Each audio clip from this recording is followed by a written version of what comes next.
एक वही आणि पेन घ्यायचा आणि कोपऱ्यामध्ये जायचे पहा. आपण जे काही प्रश्न घेतलेले आहेत, हे सगळे पेपरला विचारलेले प्रश्न आहेत. कुठून पण उचलून आणलेले किंवा कुठून पण मी 2-4 प्रश्न इकडून उचलले, तिकडून उचलले असं नाही केलं. प्रॉपर जे काही पेपरला आलेले प्रश्न आहेत पहा, ते आपण या ठिकाणी पाहणार आहे.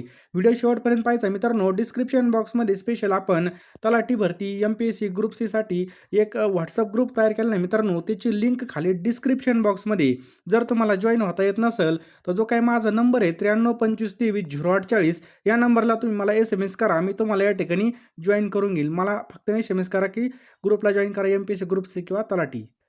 की महाराष्ट्रामधील समाजसुधारक राजर्षी छत्रपती शाहू महाराजांसंदर्भात खालीलपैकी कोणती विधाने बरोबर आहेत? त्यांनी बघा सक्तीचा आणि मोफत शिक्षणाचा कायदा एकदम बरोबर आहे पहा. त्यांनी हा कायदा 1917 मध्ये केला. कधी? 1917 मध्ये. विविध कला आणि कलाकारांना आश्रय दिला हे सुद्धा बरोबर आहे. विधवा पुनर्विवाह कायदा सुद्धा त्यांनी पारित केला. हा कायदा मित्रांनो त्यांनी 1918 मध्ये पारित केला होता. कधी? 1918 मध्ये. हे पण लक्षात ठेवा. कोल्हापूरमध्ये व्यापारासाठी शाहूपुरी या व्यापार पेठेची स्थापना केली हे सुद्धा बरोबर आहे. म्हणजे मित्रांनो या ठिकाणी जर पाहिलं तर ऑप्शन क्रमांक 4 अ, ब, क आणि ड ही सर्व विधानं काय आहेत पहा योग्य आहेत पहा शाहू महाराजांबद्दल. बघा शाहू महाराजांनी सन 1917 मध्ये सक्तीचा आणि मोफत शिक्षणाचा कायदा केला आणि 1918 मध्ये विधवा पुनर्विवाह कायदा पारित केला. तसेच त्यांनी विविध कला व कलाकारांना आश्रय सुद्धा दिला हे सुद्धा बरोबर आहे पहा. आणि मित्रांनो कोल्हापुरामध्ये व्यापारासाठी शाहूपुरी या प्रसिद्ध व्यापार पेठेची स्थापना केली. त्यामुळे वरील सर्व विधाने काय आहेत पहा योग्य आहेत. पुढचा प्रश्न मित्रांनो हा बघा गट कला प्रश्न विचारलेला आहे 2025 मध्ये पहा. खालील वर्णनावरून समाज सुधारक यांना ओळखायचे पहा. त्यांनी बघा ज्ञानप्रकाश हे मराठी वृत्तपत्र काढले. त्यांनी सरकारने त्यांचा जस्टिस ऑफिस आणि राव बहादूर या पदव्या देऊन गौरव केला. त्यांना संगीत विषयी आवड होती.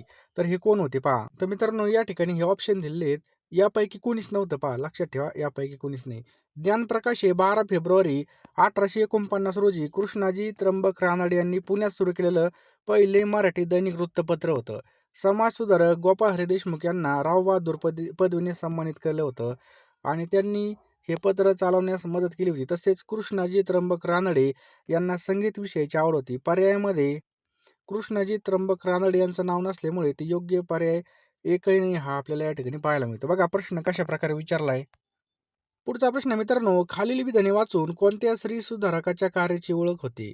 बघा शारदा सदन आणि आर्य महिला समाज या संस्थेची स्त्री उद्धाराच्या कार्यामध्ये त्या सक्रिय होत्या. पहिलं विधान हे पहा. त्याच्यानंतर इसवी सन 1913 मध्ये समाजसेवेच्या कार्यासाठी सरकारने कैसरे हिंद या पदवीने त्यांचा सन्मान केला आणि इसवी सन 1854 साली त्यांनी हिंद लेडीज सोशल क्लबची स्थापना केली आणि ठाकरसी टाटा या कुटुंबाने त्यांच्या स्त्रीच्या उद्धाराच्या कार्याला आर्थिक पाठबळ दिलं. तर मित्रांनो यावरून कोण आहेत ह्या? तर रमाबाई रानडे याचं उत्तर होईल पहा. रमाबाई रानडे पहा ह्या. समजलं रमाबाई रानडे. मित्रांनो ही सर्व विधाने ही रमाबाई रानडे यांच्या समाज सुधारणेच्या कार्याची ओळख करून देतात. त्यांनी 1854 मध्ये पुणे या ठिकाणी हिंदू लेडीज सोशल अँड लिटरेटरी क्लबची स्थापना केली. तसेच 1913 मध्ये ब्रिटिश सरकारने त्यांना कैसरे हिंद पदवी प्रदान केली होती पहा. हे पण लक्षात ठेवा की रमाबाई रानडे यांचा जन्म कधी झाला होता? तर 25 जानेवारी 1862 ला मित्रांनो यांचा जन्म झाला होता. कधी? 25 जानेवारी 1862 ला. कुठं झाला होता? साताऱ्यामध्ये झाला होता. हे पण लक्षात ठेवायचं आहे पहा. 4 नंबरचा प्रश्न आहे मित्रांनो. हा प्रश्न दोन्हीला विचारला होता बी आणि सी ला एम-पी-एस-सीने. तर बघा क्रांतिकारक सेनापती बापट यांनी खालीलपैकी कोणत्या चळवळी आंदोलनामध्ये भाग घेतला होता? सेनापती बापट. तर पहिलं विधान आहे मित्रांनो गोवा मुक्ती संग्राम एकदम बरोबर. हैदराबाद मुक्ती संग्राम हे सुद्धा बरोबर आहे. संयुक्त महाराष्ट्र चळवळ हे सुद्धा बरोबर आहे. महाराष्ट्र म्हैसूर सीमा आंदोलन हे सुद्धा बरोबर आहे पहा. म्हणजे मित्रांनो या सर्व आंदोलनामध्ये त्यांनी काय केला होता? भाग घेतला होता. ऑप्शन क्रमांक 4 याचं बरोबर उत्तर आहे पहा. क्रांतिकारक सेनापती बापट यांनी गोवा मुक्ती संग्राम, हैदराबाद मुक्ती संग्राम, संयुक्त महाराष्ट्र चळवळ तसेच महाराष्ट्र म्हैसूर सीमा आंदोलन या सर्व महत्त्वाच्या चळवळी आणि आंदोलनामध्ये सक्रिय सहभाग नोंदवलेला होता.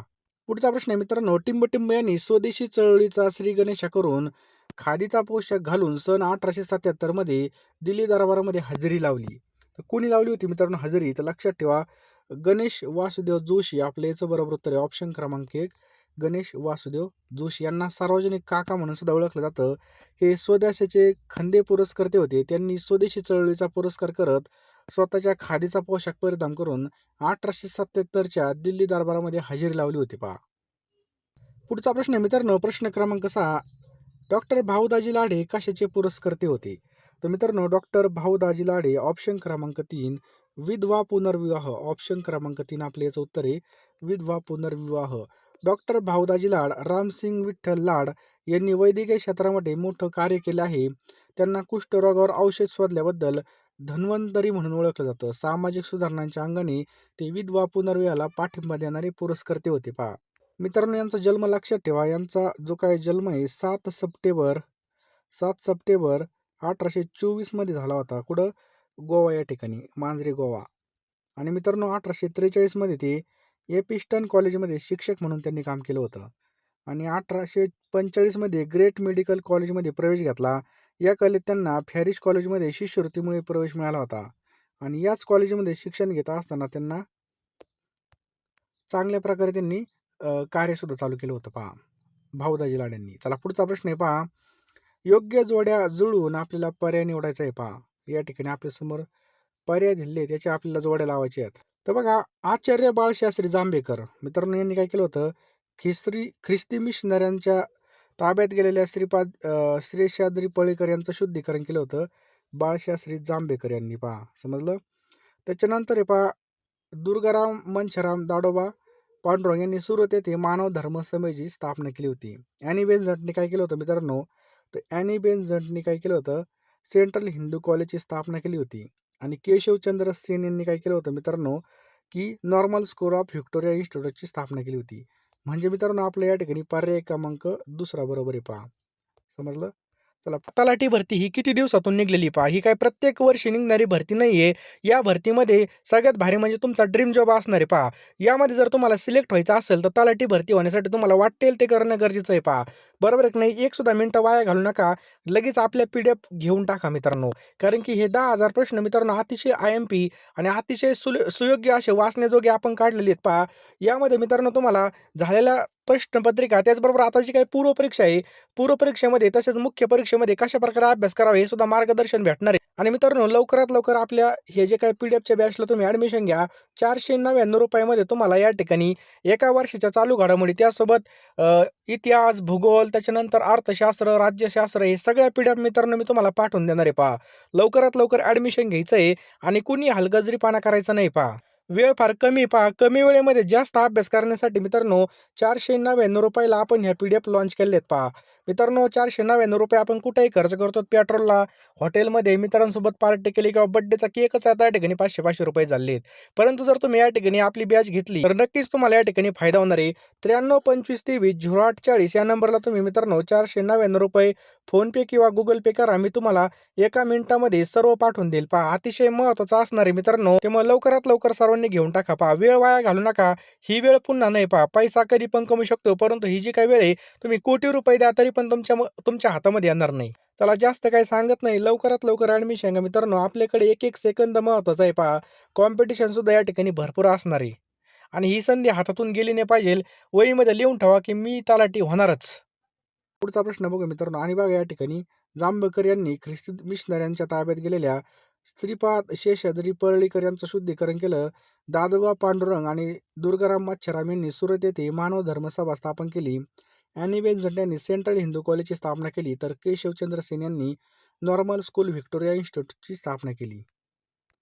पुढचा प्रश्न आहे मित्रांनो. गोपाळ गणेश आगरकरांशी पुढीलपैकी कोणते वृत्तपत्र संबंधित होते? केसरी आणि मराठा बरोबर आहे पहा. वराड आणि समाचार सुधारक हे म्हणजे अ, ब, क या ठिकाणी आपल्या याचं बरोबर उत्तर आहे पहा. अ, ब आणि क फक्त. बघा मित्रांनो, गणेश आगरकर यांनी केसरी मराठा वृत्तपत्रांचे संपादन म्हणून काम पाहिलं होतं. तसेच शिक्षणाचा खर्च भागवण्यासाठी त्यांनी वराडा समाचार वृत्तपत्रात लेख लिहिले होते. आणि पुढे 1888 मध्ये त्यांनी स्वतः सुधारक हे वृत्तपत्र चालू केलं होतं पहा. नेक्स्ट क्वेश्चन आहे मित्रांनो. खालील विवरणावरून व्यक्ती आपल्याला ओळखायचे आहेत पहा. इंडिया नावाचं वृत्तपत्र त्यांनी सुरू केलं. बॉम्बे असोसिएशनची त्यांनी स्थापना केली. ईस्ट इंडिया असोसिएशनची स्थापना केली. भारतीय राष्ट्रीय काँग्रेसचे ते अध्यक्ष होते. तर मित्रांनो यावरून कोण येते तर लक्षात ठेवा ऑप्शन क्रमांक 1 ते कोण आहेत? दादाभाई नौरोजी पहा. लक्षात ठेवा दादाभाई नौरोजी.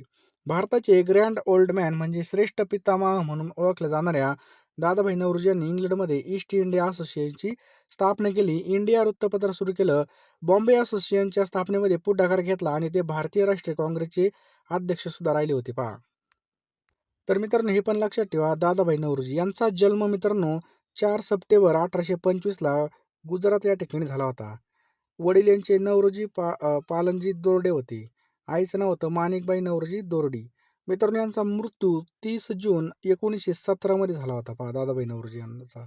भारतीय राष्ट्रीय काँग्रेसचे संस्थापक, थोर नेते आणि अर्थशास्त्रज्ञ होते. भारताचे श्रेष्ठ पितामह म्हणून त्यांना ओळखले जायचे. एलिफन्स्टन कॉलेजमध्ये प्राध्यापक होणारे पहिले भारतीय होते पहा. 1848 मध्ये स्टुडंट लिटररी सायंटिफिक सोसायटी संस्था स्थापन करण्यात त्यांचा सहभाग होता. मित्रांनो त्यांना 1848 मध्ये ज्ञानप्रसारक सभा स्थापनेत पुढाकार भेटला होता. संस्थापक होते त्याचे दादोबा पांडुरंग. आणि 1851 हे पण लक्षात ठेवा मित्रांनो, खूप महत्त्वाचा पॉईंट आहे की 1851 मध्ये त्यांनी काय केलं होतं, रास्त गोपतार या गुजराती साप्ताहिकाची सुरुवात केली होती पहा. रास्त गोपतार खूप महत्त्वाचा पॉईंट आहे. रास्त गोपतार कधी केलं होतं? 1851 लिहून ठेवा. त्याचप्रकारे मित्रांनो 1874 मध्ये बडोदा संस्थानाचे दिवाण म्हणून त्यांनी काम केलं होतं. आणि त्यांनी मित्रांनो पॉवर्टी ऑफ इंडिया नावाची एक प्रसिद्ध पत्रिका सुद्धा केली होती. तिचंच पुढं नाव झालं पुनर्मुद्रित आणि विस्तारित एका ग्रंथात रूपांतर करण्यात येऊन तो ग्रंथ लंडनमध्ये poverty and un-British rule in India या शीर्षकाने प्रथम 1901 नंतर 1911 मध्ये प्रकाशित करण्यात आला. हा ग्रंथ लय गाजला. Poverty in India, the condition of India ह्यासारखे निवडक निबंध, हाऊस ऑफ कॉन्फरन्समधील भाषणे, royal commission on the administration of expenditure in India या आयोगाची केलेल्या पत्रव्यवहार आणि इतर निवडक भाषेने या ग्रंथामध्ये अंतर्भाव होतं पहा. या ग्रंथामधून दादाभाई नौरोजी यांनी काय केलं होतं, भारतीय राष्ट्रीय उत्पन्न हे जे काही महत्त्वाचे पॉईंट आहेत बघा त्यांनी ते मांडले होते. पुढचा प्रश्न आहे मित्रांनो की कोणत्या समाजसुधारकाने विधवेशी विवाह केला? खूप महत्त्वाचा प्रश्न आहे मित्रांनो की कोणत्या समाजसुधारकाने विधवेशी विवाह केला? त्याचं योग्य उत्तर आहे पहा ऑप्शन क्रमांक 4 महर्षी धोंडो केशव कर्वे हे आपल्या याचं बरोबर उत्तर आहे पहा. महर्षी धोंडो केशव कर्वे यांनी स्वतःच्या पत्नीच्या निधनानंतर 1893 मध्ये पंडित रमाबाईच्या शारदा सदनमधील गोदूबाई म्हणजे आनंदीबाई कर्वे या विधवेशी विवाह करून आपल्या विचारांना प्रत्यक्ष कृतीची जोड दिली होती पहा. तर मित्रांनो या ठिकाणी जर पाहिलं तर 1892 मध्ये डेक्कन एज्युकेशन सोसायटीचे ते सदस्य बनले. 1893 मध्ये पुणे या ठिकाणी विधवा विवाहोत्तेजक मंडळाची स्थापना केली आणि या संस्थेमार्फत पुनर्विवाहाचे कुटुंब मेळावे भरवण्यास सुरुवात केली. पुनर्विवाहाच्या बाबतीत आपली मते लोकांना पटवून देण्यासाठी त्यांनी महाराष्ट्रावर दौरे सुद्धा केले. कोणी? महर्षी धोंडो केशव कर्वे यांनी. अमेरिकेत जाऊन वैद्यकीय शास्त्रामध्ये पदवी मिळवणारी देशातील पहिली भारतीय महिला कोण? तर अमेरिकेमध्ये जाऊन वैद्यकीय शास्त्रामध्ये पदवी मिळवणारी पहिली भारतीय महिला कोण होती? तर लक्षात ठेवा आनंदीबाई जोशी. याचं काय उत्तर आहे पहा ऑप्शन क्रमांक 2.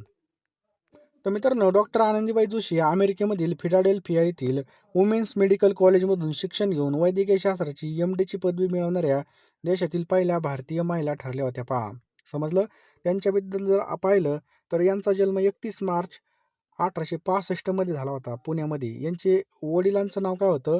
बाळशास्त्री मोटे. मित्रांनो यांचं जन्मगाव यमुना नंतर लग्नानंतर आनंदी नाव पडलं होतं. समजलं? संगमनेरच्या गोपाळराव जोशी बरोबर 9व्या वर्षी त्यांचं लग्न झालं होतं. गोपाळरावांना ठाण्यात पोस्ट खात्यामध्ये नोकरी होती. गोपाळरावांनी आनंदीबाईला शिकवलं. महाराष्ट्रात पहिल्या डॉक्टर म्हणून त्यांचा उल्लेख केला जातो आणि अमेरिकेत जाऊन त्यांनी डॉक्टरकीचं शिक्षण पूर्ण केलं. बघा त्यांचं मूल 10 दिवसातच मृत्यू पावले. अशा वेळी भारतीय भगिनीवर येऊ नये म्हणून त्यांनी डॉक्टर होण्याचा निश्चय केला होता. मित्रांनो हे पण लक्षात ठेवा की 1883 मध्ये फिलाडेल्फिया वुमन्स मेडिकल कॉलेजमध्ये त्यांना प्रवेश भेटला. आणि जे काय देशाकडून कोणत्या घेण्यात आलेलं आहे ते आपल्याला या ठिकाणी जोड्या लावायचे आहेत पहा. पहिलं आहे पहा या ठिकाणी राज्य धोरणाची निर्देशक तत्वे हे कोणाकडून घेण्यात आलं आहे मित्रांनो? हे लक्षात ठेवा मित्रांनो हे कोणाकडून घेण्यात आलं आहे? तर आयर्लंड. मित्रांनो लक्षात ठेवायचं आहे आयर्लंडकडून हे घेण्यात आलं आहे. त्याच्यानंतर मूलभूत हक्क. मूलभूत हक्क मित्रांनो कोणाकडून घेण्यात आले? तर USA कडून घेण्यात आलेले आहेत पहा. संघ राज्य आणि संबंधांमध्ये समवर्ती यादी मित्रांनो हे कोणाकडून घेण्यात आलं आहे? तर ऑस्ट्रेलियाकडून घेण्यात आलं आहे मित्रांनो. लक्षात आला? ऑस्ट्रेलियाकडून घेण्यात आलं आहे. भारत हा मोठ्या राज्यांचा संघ म्हणून संघ राज्याचे अधिकार. तर मित्रांनो हे कॅनडाकडून घेण्यात आलं आहे पहा. कुठून? कॅनडाकडून हे घेण्यात आलेलं आहे. बघा एक थोडं खालीवर झाल्यामुळे आपण डायरेक्ट सांगून टाकलं, तर याचं योग्य उत्तर आहे मित्रांनो ऑप्शन क्रमांक 4. ऑप्शन क्रमांक 4 हे आपलं याचं योग्य उत्तर आहे पहा. हा आपण याच्या जोड्या लावलेल्या आहेत. पुढचा प्रश्न आहे मित्रांनो, की खालीलपैकी अयोग्य कथने आपल्याला ओळखायचं आहे, म्हणजे चुकीचं ओळखायचं या ठिकाणी. पहिलं मित्रांनो, एच.व्ही.आर. अय्यंगार हे संविधान सभेचे मुख्य आरेखक होते. त्याच्यानंतर एस.एन. मुखर्जी हे संविधान सभेचे सचिव होते. प्रेमबिहारी नारायण रायजादा हे भारतीय संविधानाचे सुलेखनकार होते. तर मित्रांनो या ठिकाणी जर पाहिलं तर फक्त अ आणि ब हे दोन्ही विधानं या ठिकाणी काय आहेत मित्रांनो अयोग्य म्हणजे चुकीचे आहेत पहा. या ठिकाणी स्पष्टीकरण जर पाहिलं तर विधान क बरोबर आहे, विधान अ आणि ब हे चूक आहे व ते एकमेकांना विरोधी आहेत पहा. एस.एन. मुखर्जी हे संविधान सभेचे मुख्य मसुदाकार आणि प्रारूपकार आणि आरेख म्हणजे चीफ ड्राफ्ट्समॅन होते पहा. आणि मित्रांनो एच.व्ही.आर. अय्यंगार हे संविधान सभेचे कोण होते? सचिव म्हणजे सेक्रेटरी होते. पुढचा प्रश्न आहे मित्रांनो, की खालीलपैकी कोणतं विधान सत्य नाही? मित्रांनो या ठिकाणी लक्ष द्या, की कोणतं विधान या ठिकाणी चुकीचं आहे. तर भारतीय राज्यघटनेच्या अंमलबजावणीची तारीख 26 नोव्हेंबर 1949 आहे. तर हे या ठिकाणी मित्रांनो डायरेक्ट या ठिकाणी चुकीचं आहे पहा. समजलं? हे चुकीचं आहे. तर मित्रांनो 26 नोव्हेंबर 1949 रोजी भारतीय संविधान राज्यघटना हे संविधान सभेने स्वीकारलं होतं. प्रत्यक्षात अंमलबजावणीची तारीख मित्रांनो 26 जानेवारी 1950 आहे. हे पहिलंच विधान या ठिकाणी चुकीचं आहे पहा. बाकीची विधानं पहा. 42व्या घटना दुरुस्तीने धर्मनिरपेक्ष शब्द जोडला. एकदम बरोबर. 42वी घटना दुरुस्ती 1976 मध्ये करण्यात आली. हे सुद्धा बरोबर आहे. सामाजिक, आर्थिक आणि राजकीय न्याय संकल्पना भारतीय राज्यघटनेमध्ये सोव्हिएत रशियाच्या घटनेमधून घेण्यात आल्या आहेत. हे सुद्धा या ठिकाणी योग्य आहे पहा. पहा मित्रांनो, की 26 नोव्हेंबर 1949 रोजी भारतीय राज्यघटना तर विधानसभेने स्वीकारले होते, परंतु प्रत्यक्षामध्ये अंमलबजावणीची जी काही तारीख होती ती 26 जानेवारी 1950 आहे पहा. मित्रांनो प्रश्न क्रमांक 4 आहे आपला. खालील व्यक्तीपैकी कोण कॅबिनेट मिशनचे सदस्य नव्हते? सांगा पटकन. आपल्याला उत्तर देण्याचा प्रयत्न करायचा आहे. आपल्याला या ठिकाणी 3 सेकंद मिळत आहेत. तर खालील व्यक्तीपैकी कोण कॅबिनेट मिशनचे सदस्य नव्हते सांगा. तर मित्रांनो ऑप्शन क्रमांक 1 सर विल्यम वूड मित्रांनो आपलं याचं बरोबर उत्तर आहे पहा. लक्षात ठेवा सर विल्यम वूड. कॅबिनेट मिशनचे 3 सदस्य होते पहा. लॉर्ड पॅथिक लॉरेन्स, त्याच्यानंतर सर स्टॅमफोर्ड क्रिप्स आणि ए.व्ही. अलेक्झांडर. सर विल्यम वूड हे कॅबिनेट मिशनचे सदस्य नव्हते पहा. आणि मित्रांनो कॅबिनेट मिशनचं उद्दिष्ट काय होतं? भारताला स्वराज्य आणि स्वतःचे राज्य मिळवून देणे, भारतासाठी संविधान तयार करण्यासाठी एक घटनासभा स्थापनेचे जे काही मार्गदर्शन करणे आणि हिंदू मुसलमान विवाद मिटवणे आणि सत्ता हस्तांतराची रूपरेषा ठरवणं हे याचं काय पहा मुख्य उद्दिष्ट होते किंवा रूपरेषा होती. पुढचा प्रश्न आहे मित्रांनो, की भारतीय राज्यघटनेच्या संघराज्यीय वैशिष्ट्यांमध्ये खालीलपैकी कशाचा समावेश होत नाही? मित्रांनो या ठिकाणी कशाचा समावेश होत नाही? चला द्या उत्तर. मित्रांनो या ठिकाणी आपल्याला याचं योग्य उत्तर काय होईल? तर ऑप्शन्स क्रमांक या ठिकाणी जर पाहिलं तर 2 फक्त अ आणि ब याचं काय आहे पहा बरोबर उत्तर आहे. अ काय आहे? अखिल भारतीय सेवा आणि ब आहे एकेरी न्याय व्यवस्था. समजलं? तर मित्रांनो भारतीय राज्यघटनेच्या एकात्मिक वैशिष्ट्यांमध्ये अखिल भारतीय सेवा आणि एकेरी न्याय व्यवस्था यांचा समावेश होतो. तर स्वतंत्र न्याय व्यवस्था आणि अधिकारांची विभागणी हे संघराज्यात्मक वैशिष्ट्यात आहे. बघा पुढचा प्रश्न पहा. नेक्स्ट क्वेश्चन आहे मित्रांनो, तलाठी भरती ही किती दिवसातून निघलेली पहा. ही काय प्रत्येक वर्षी निघणारी भरती नाहीये. या भरतीमध्ये सगळ्यात भारी म्हणजे तुमचा ड्रीम जॉब असणार आहे पहा. यामध्ये जर तुम्हाला सिलेक्ट व्हायचं असेल तर तलाठी भरती होण्यासाठी तुम्हाला वाटेल ते करणं गरजेचं आहे पहा. बरोबर आहे की नाही? एक सुद्धा मिनिटं वाया घालू नका. लगेच आपल्या PDF घेऊन टाका मित्रांनो. कारण की हे 10,000 प्रश्न मित्रांनो अतिशय IMP आणि अतिशय सुयोग्य असे वाचण्याजोगे आपण काढलेले आहेत पहा. यामध्ये मित्रांनो तुम्हाला झालेल्या प्रश्नपत्रिका त्याचबरोबर आता जी काही पूर्वपरीक्षा आहे, पूर्वपरीक्षेमध्ये तसेच मुख्य परीक्षेमध्ये कशा प्रकारे अभ्यास करावा हे सुद्धा मार्गदर्शन भेटणार आहे. आणि मित्रांनो लवकरात लवकर आपल्या हे जे काही PDFच्या बॅचला तुम्ही ॲडमिशन घ्या. ₹499 मध्ये तुम्हाला या ठिकाणी एका वर्षाच्या चालू घडामोडी त्यासोबत इतिहास, भूगोल, त्याच्यानंतर अर्थशास्त्र, राज्यशास्त्र हे सगळ्या PDF मित्रांनो मी तुम्हाला पाठवून देणार आहे पहा. लवकरात लवकर ॲडमिशन घ्यायचं आहे आणि कुणी हलगर्जीपणा करायचा नाही पहा. वेळ फार कमी पहा. कमी वेळेमध्ये जास्त अभ्यास करण्यासाठी मित्रांनो ₹499 आपण ह्या PDF लॉन्च केलेत पहा. मित्रांनो ₹499 आपण कुठेही खर्च करतो. पेट्रोलला, हॉटेलमध्ये मित्रांसोबत पार्टी केली किंवा बर्थडेचा केकच आता या ठिकाणी ₹500 झालेत. परंतु जर तुम्ही या ठिकाणी आपली बॅच घेतली तर नक्कीच तुम्हाला या ठिकाणी फायदा होणार आहे. 9325230840 या नंबरला तुम्ही मित्रांनो ₹499 फोनपे किंवा गुगल पे करा. मी तुम्हाला एका मिनिटामध्ये सर्व पाठवून देईल पहा. अतिशय महत्त्वाचं असणार आहे मित्रांनो. त्यामुळे लवकरात लवकर सर्वांनी सर्वांनी घेऊन टाका. पहा, वेळ वाया घालवू नका. ही वेळ पुन्हा नाही. पहा, पैसा कधी पण कमवू शकतो, परंतु ही जी काही वेळ आहे, तुम्ही कोटी रुपये द्या तरी पण तुमच्या हातामध्ये येणार नाही.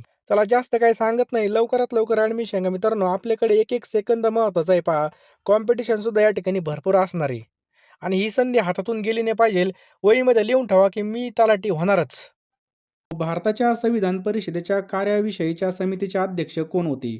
बघा, भारतीय संविधान परिषदेच्या कार्याविषयीच्या समितीचे अध्यक्ष कोण होते? चला, द्या उत्तर. तर मित्रांनो, याचं उत्तर आहे ऑप्शन क्रमांक 4 वा मावळणकर याचं योग्य उत्तर आहे. पहा, भारताच्या संविधान परिषदेच्या कार्यविषयीच्या समितीचे अध्यक्ष जी.व्ही. मावळणकर हे होते. पहा मित्रांनो, हा एक टॉपिक लक्षात ठेवा मित्रांनो. संविधान सभेच्या समित्या एकूण 22 समित्या होत्या. पहा, 10 समित्या मित्रांनो ह्या कार्यपद्धतीबाबत होत्या. कशा संदर्भामध्ये होत्या? कार्यपद्धतीबाबत. आणि 12 समित्या मित्रांनो महत्त्वाच्या समित्या होत्या. डॉक्टर राजेंद्र प्रसाद मित्रांनो ही सुकाणू समिती, त्याच्यानंतर कार्यविषयक नियम समिती, वित्त आणि स्टाफ समिती आणि राष्ट्रध्वजावरील तदर्थ समितीचे हे काय होते? पहा, अध्यक्ष होते. आणि हा पण पॉईंट लक्षात ठेवा, सर्वांना माहीतच असेल की डॉक्टर बाबासाहेब आंबेडकर हे मसुदा समितीचे कोण होते? पहा, अध्यक्ष होते. जवाहरलाल नेहरू कोण होते? तर राज्यासोबत वाटाघाटी करणारी समिती आणि संघ राज्य घटना समिती आणि केंद्र संघ अधिकार समितीचे मित्रांनो हे अध्यक्ष होते. सरदार पटेल मित्रांनो प्रांतीय राज्य घटना समितीचे अध्यक्ष होते.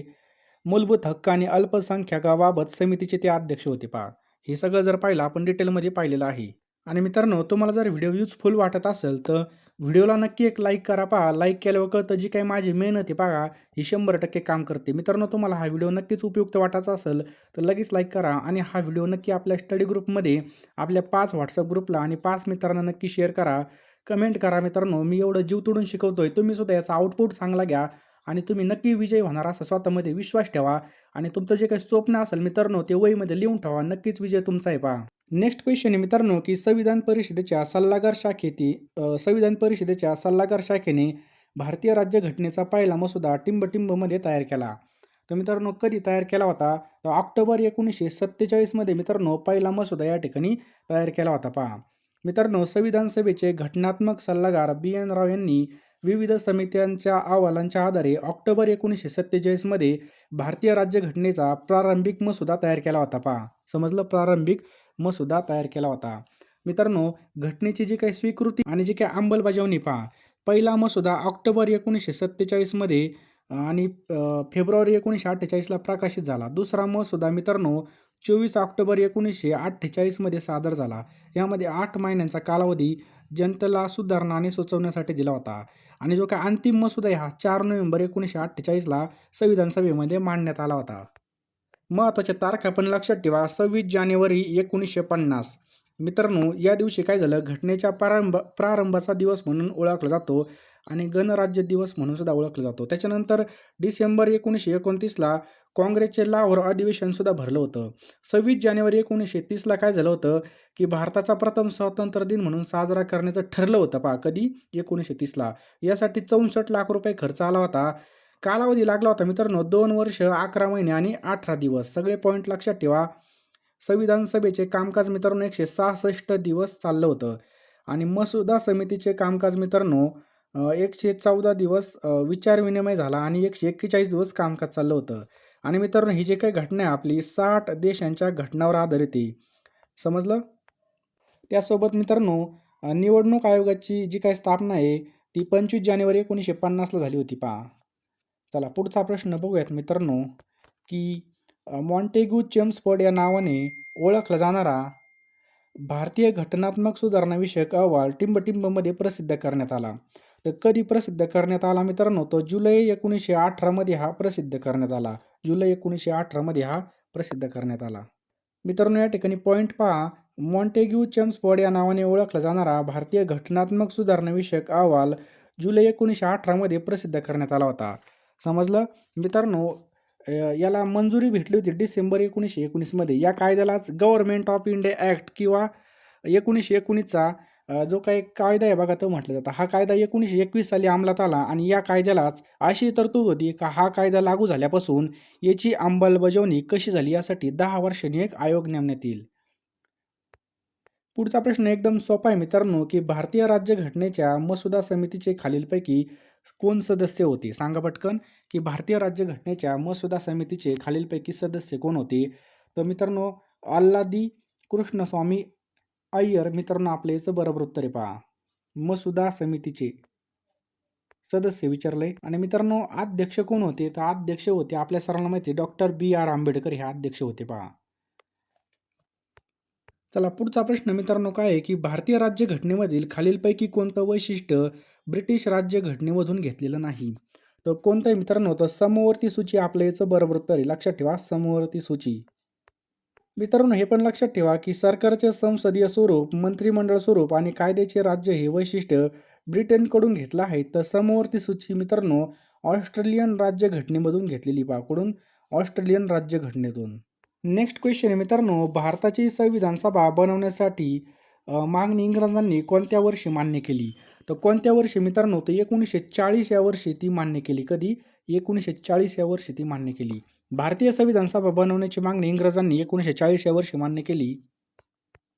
पुढचा प्रश्न आहे मित्रांनो की राज्य घटनानिर्मितीची जबाबदारी आणि कार्य पार पाडण्यासाठी घटना समितीने विविध समित्या स्थापन केल्या होत्या. त्यामध्ये कार्यपद्धतीविषयी नियम समितीचे अध्यक्ष म्हणून खालीलपैकी कोणी काम केलं? तर कोणी काम केलं मित्रांनो? तर डॉक्टर राजेंद्र प्रसाद यांनी काम केलं पहा. घटना समितीचे जे अध्यक्ष होते तेच घटना समितीच्या कार्यपद्धतीविषयी नियम बनवतील या दिशेने विचार केला तर आपल्याला या ठिकाणी योग्य उत्तर येईल पहा. नेक्स्ट क्वेश्चन आहे मित्रांनो की खालीलपैकी कोणतं विधान सत्य नाहीये? तर कोणतं विधान मित्रांनो या ठिकाणी सत्य नाही? तर भारतीय राज्यघटनेच्या अंमलबजावणीची तारीख 26 नोव्हेंबर 1949 आहे. हे या ठिकाणी मित्रांनो सत्य नाही पहा. तर मित्रांनो पर्याय 2, 3 आणि 4 योग्य आहेत, परंतु एक योग्य नाही. कारण 26 जानेवारी 1950 पासूनच भारतीय राज्यघटनेची पूर्ण अंमलबजावणी झाली होती. मित्रांनो व्हिडिओ शेवटपर्यंत पहा, झोपू नका. झोपला तो संपला या ठिकाणी. बघा एक एक टॉपिक आपण कव्हर करत आहोत. आपलं जरी मन नसलं लागत पण मन लावण्याचा प्रयत्न करायचा आहे, कारण की आपलं स्वप्न आपलं वाट पाहत आहे. खालील विधानापैकी कोणतं विधान बरोबर आहे? मित्रांनो कोणतं विधान या ठिकाणी बरोबर आहे असं आपल्याला या ठिकाणी विचारलेलं आहे पहा. मित्रांनो हे सगळे विधान या ठिकाणी चुकीचे आहेत पहा. समजलं? सर्व विधानं चुकीचे आहेत पहा.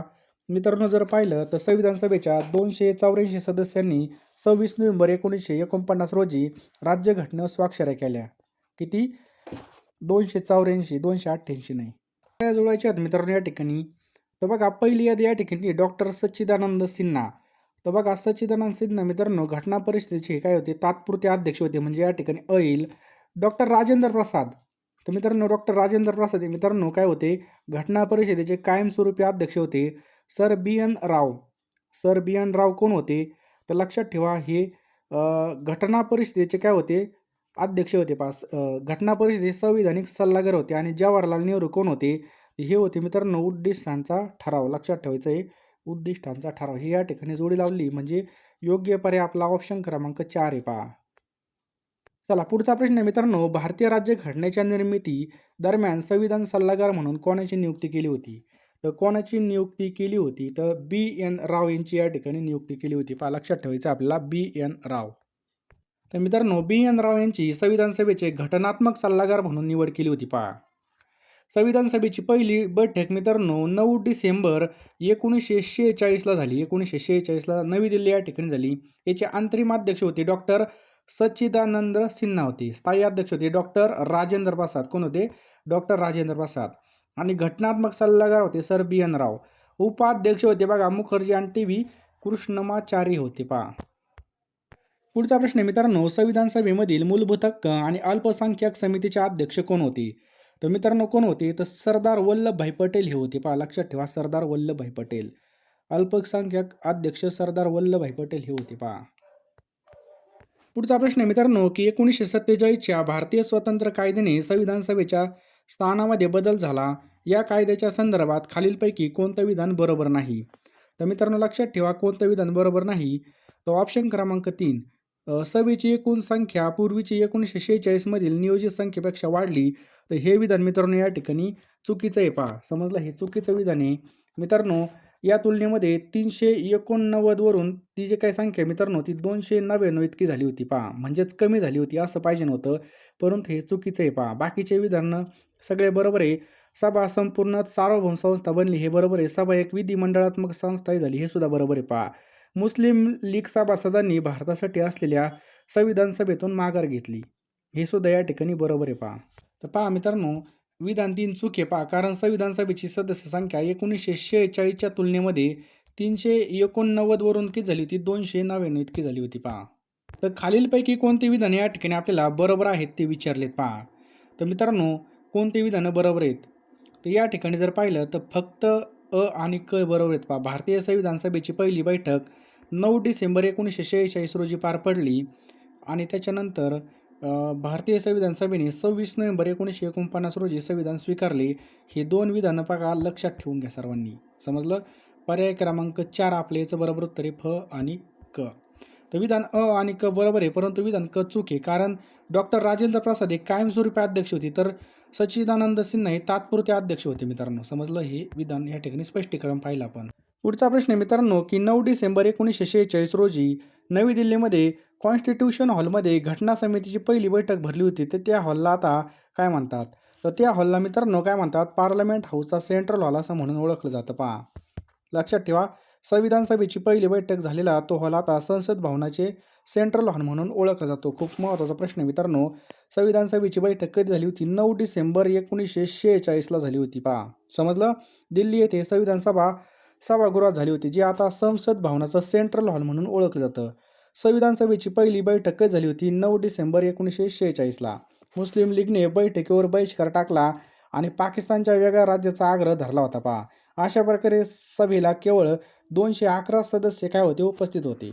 डॉक्टर सच्चिदानंद सिन्हा सर्वात जुने सदस्य होते पहा. फ्रेंच पद्धतीने पालन करून संविधान सभेने हंगामी अध्यक्ष म्हणून निवडलं.